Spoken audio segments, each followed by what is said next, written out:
Gazing out from the conference room, Danny Ip contemplated the brightly colored walls, the plush couches tucked into corners, the ping-pong table next to shelves and shelves of snacks, and the casually dressed employees mingling around a hot breakfast in the kitchen.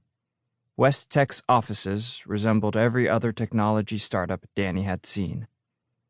As did the CEO.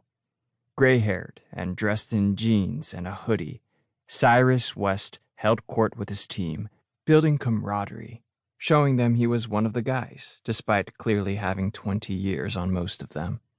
It was an executive-level skill as important these days as knowing how to run a company. WesTec had come onto Danny's radar a few months ago as a promising startup, and Danny desperately needed one of those. He'd been a mainstay on the finance industry's top 40 under 40 list for several years now, earning a name for himself by buying up failing companies, turning them around, and selling them at a profit. But if things didn't turn around for him really damn quickly, he wouldn't be making the list this year. WesTec had potential. It was on the leading edge of the alternative data industry, and its people had shown themselves to be innovative and bold. But it was struggling with an issue common to companies its size. After years of operating at a loss, how do they break even and start turning a profit? That's where Danny came in. His team had spent weeks poring over every piece of information they could find on WesTec, and all signs pointed to the startup being a winner.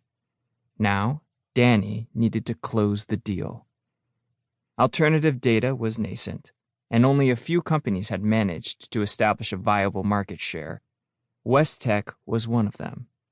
They created software that scraped information from public and some not-so-public sources, analyzed the data, and provided investment recommendations to their clients. Satellite photos of parking lots showed which stores were attracting more customers, leading to more sales and increased profits. Flight plans of private jets showed which cities CEOs were visiting and hinted at the inner workings of their companies. Information was money in the finance world, and alternative data was the new dealer on the block. In a game that could pivot by the millisecond, stock market investors needed every edge they could get. WesTec could provide it.